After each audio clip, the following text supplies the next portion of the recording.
the more taxes that we continue to see coming from this administration. But now we want to switch gears and have that conversation we promised you earlier on about diaspora remittances and the role that, if well done, it can contribute to the economy. Now, this afternoon, I'm joined by Daniel Madara, who is Head of Digital Strategic Partnership at Credit Bank. Karibu sana. Thank you. All right, let's first of all start with paint a picture for us in terms of when you look at diaspora remittances. This is one of our biggest forex earner over the last 5 or so years, and we expect it to continue growing in the coming days. How are we looking? I think as a country, we are improving. If you look at the last year, diaspora remittances actually grew by around 8% to around $4 billion. So in terms of that, we are seeing that there is more uptake in terms of remittances coming into Kenya, and I think policies are in place that are able to do that, and we are seeing more players actually coming into that space. All right, now the question that then comes to mind, Dan, is how best can we harness the power of technology to make sure that diaspora remittances is fluid, it's happening at lesser cost to the people who are remitting that money to the economy? Yeah, I think technology is going a long way. So technology in terms of due diligence, in terms of the person who's remitting, in terms of how do you identify this person. So we know that initially how we had it was somebody physically verified you, taking more time. Resources in terms of even the human resources to be able to do it. But now we see there are emerging technologies whereby you can be able to identify somebody through biometrics. You're able to do the due diligence also through technology. So that really drives down that cost aspect. And if you drive down the cost aspect in terms of the maintenance and the operation of it, then you also drive down the cost of remittance. Yeah, when you look at the market, the way the market is set up currently, now of course we used to have the likes of Western Union being one of the biggest players for a very long time. Now we've seen a couple of other players come into the market. We've seen banks, our local banks, but now the question that most Kenyans are saying, and the complaint that we keep getting, is every time someone sends money to me, it comes less by a certain percentage. So how then do we make sure that we minimize the cost of transaction? Yeah, so that talks to the model, to the business model that this particular remittance company is actually utilizing. So we have remittance companies which charge based on the FX exchange. So you'll be able to know that they tell you that we are not charging a cost. So the margin is actually on the FX. There are some who actually charge you a facilitation fee. So it's just about consumer awareness in terms of the cost for that. But you need to be able to understand which model the particular money transfer operator is actually utilizing. All right. Now, again, back to the same issues. When you look at the issues of the rates that some of these players use, most of them will not even tell you we're using X X amount of dollars per compared to the shilling. If the dollar is at 130 something now, they wouldn't give you that information. You will have to do that for yourself. Now, the question that then comes to mind for a lot of customers is, what rate did they use? What exchange rate did they use? Yeah. That's an interesting aspect whereby now we need to be able to push the players in the market to be able to be more transparent in terms of the charges. And I know from the regulatory point of view, I think this is something that is being pushed by the regulator seriously to be able to be transparent in what you're doing. So you'll find that more and more companies now are coming out and actually are declaring. So you find through the app, they're telling you how much do you want to remit. You say you remit USDs, maybe which amount do you want to remit, and to which currency do you want to remit. So they will be able to tell you, I'm sending maybe 1,000 USDs for Kenya shillings. This is my Kenya shilling. So you can be able to work backwards from that. But that is it's something that has been pushed and is being pushed from the regulator. And you find more people actually doing the same. All right, from where you sit, and I'm sure you interact with a lot of these customers who use different platforms, what is one of their biggest concern as far as sending money back home is concerned? Yeah, I think you've mentioned one of them. So I think one of them is transparency. I need to be able to know what the person I'm sending to is actually getting. The other thing that is there is also the cost aspect. How much will it actually cost me for this person to be able to send? The third aspect is also the convenience.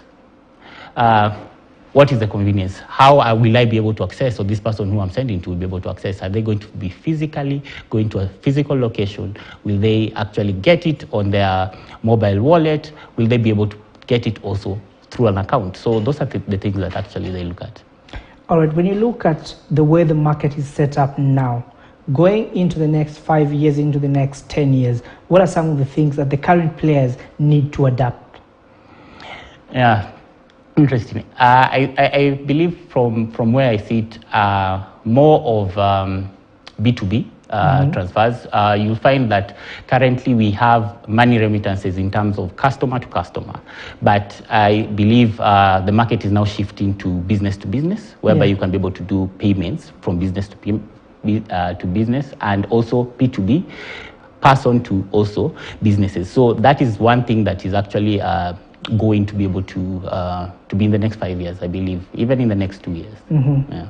All right, and when you look at some of these issues, as far as B2B is concerned, as far as cross-border payments are concerned, do we really have the software to make us tap into that ecosystem? Yeah, I think with the evolution of some of this AML software that we currently have, and also the introduction of AI and machine learning in terms of these software fraud management softwares, then we can be able to leverage on that. And we'll be able to do, if you look at it, we having more and more tech companies coming and offering those solutions. Yeah. So I think, yeah, we are actually there. There's a section of our population that seems to have been left out of this transaction, particularly those in the rural centers. For you and I who are in Nairobi, who are in other big cities, you're talking Mombasa, Nakuru, Eldoret, we might have access to that. But for that Kenyan who is in the rural setup, how then do we incorporate them into these systems? Yeah, you've mentioned a very good thing. And I think even for us as Caribbean, that's what has been a challenge for us to be able to actualize, and we are actually actualizing in collaboration. So you look at the opportunity that is there. Even in the rural area, we have mobile wallets. We will have people who have they have mobile phones. How then do you leverage on the same for them to be able to actually access it? So if you can be able to send to that phone, then you can be able to you include them there. The other aspect is through collaborations again, you can be able to reduce the cost of the same, because they'll be able to access it cheaply. They don't have to go actually and use their fare to a physical location to be able to do it. So those are some of the things that need to be there. Collaboration is key. Also, utilization of the technology that is there to drive down the cost is also key to that. So, yeah, I think we can do it. All right, now, as we go more into the digital ecosystem, a lot of these transactions are happening through mobile phones, through mobile devices, be it an app, but bottom line is they're happening through your mobile devices. Now, do you think in the near future, banks might lose out in terms of the customers they have? Not really, and that's what I'm saying. In terms of collaboration, you are utilizing the opportunity and the technology that is actually there. We see that even with the rise of M-Pesa, still banks are collaborating with Safaricom and Airtel and Telcom, all of these telcos, to be able to leverage on the opportunity that brings to be able to drive business. So with all of that, it's just being able to see how do we synergize all the capabilities of both the bank, the telcos, and all of these people, and even the money remittance companies, to be able to actually ensure this financial inclusion at the rural level.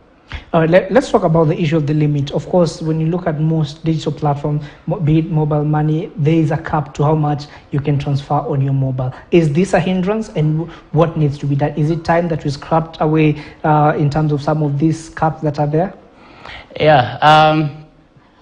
It's more of a double-edged sword, yeah. So it depends on the risk of the customer, the risk of the institution, also from the regulatory point of view. So The limit you find in terms of some channels, the limits are actually high. Yeah. And it's okay, you can be able to use it because the scrutiny of that process and the scrutiny of those funds, it's actually at an enhanced level. So you are able to actualize a higher limit.